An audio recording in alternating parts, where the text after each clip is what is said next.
Assalamualaikum warahmatullahi wabarakatuh. Oke, di sini saya sebagai pembahas yang mewakili teman-teman kelompok saya untuk membahas hasil kerja kelompok kami, yaitu tentang lambung.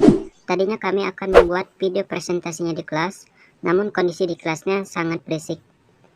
Oke, kita lanjutkan ke pembahasannya. Definisi lambung. Lambung adalah organ otot yang terletak di sisi perut bagian atas. Lambung menerima makanan dari kerongkongan saat makanan mencapai ujung kerongkongan. Ia memasuki perut melalui katup otot yang disebut kerongkongan bawah. Lambung mengeluarkan asam dan enzim yang mencerna makanan.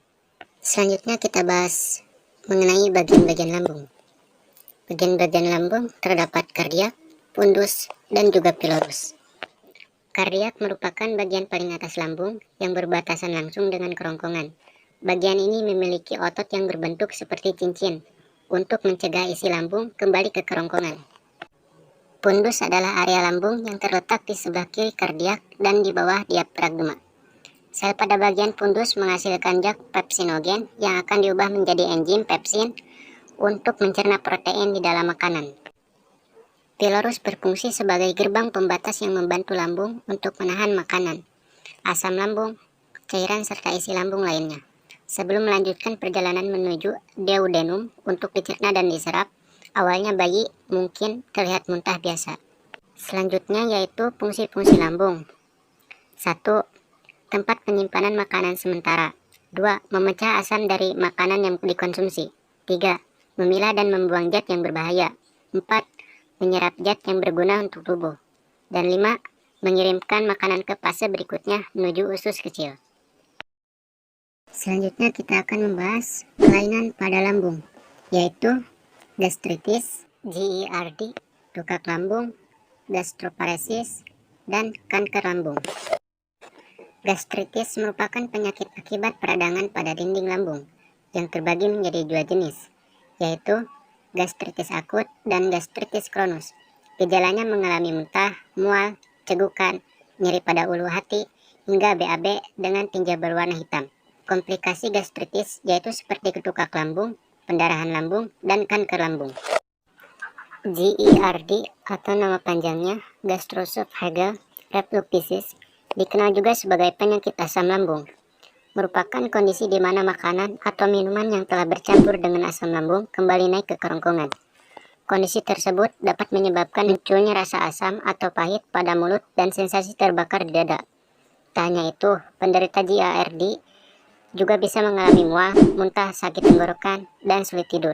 Dalam jangka panjang dan tanpa penanganan yang tepat, GERD dapat menyebabkan iritasi serta perdarahan pada kerongkongan dan bahkan kanker esofagus.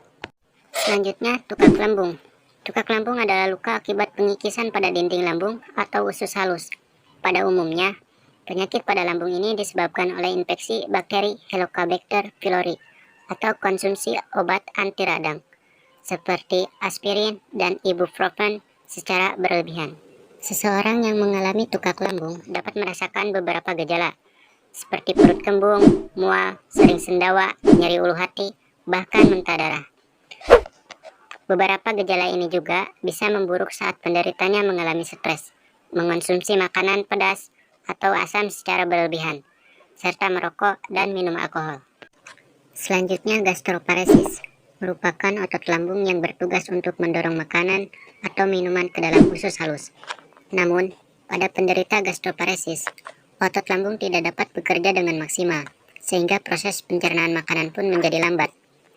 Gastroparesis biasanya disertai dengan beberapa keluhan, mulai dari cepat merasa kenyang saat makan, perut kembung, mual, nyeri ulu hati, hingga memuntahkan makanan yang belum tercerna sempurna.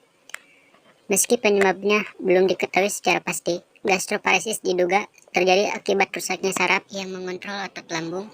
Penyakit lambung satu ini juga lebih berisiko terjadi pada orang dengan masalah kesehatan tertentu, seperti amyloidosis, diabetes, dan skleroderma.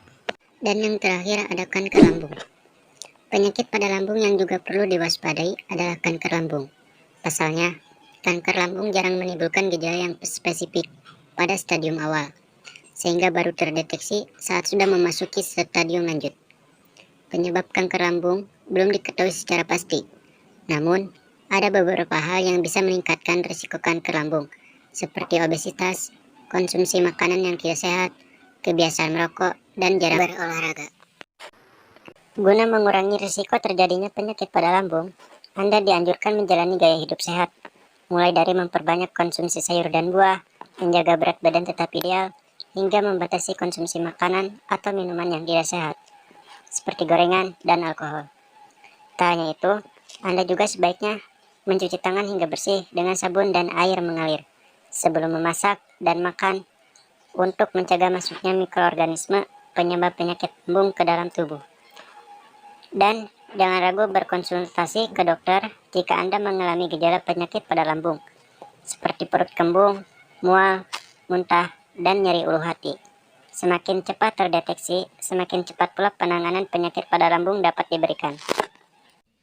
Cukup sekian pembahasan mengenai lambung. Apa kalian sudah paham tentang lambung? Saya harap kalian paham. Oke, terima kasih atas perhatiannya. Mohon maaf bila ada kesalahan dalam penulisan maupun perkataan yang terucap. Wassalamualaikum warahmatullahi wabarakatuh.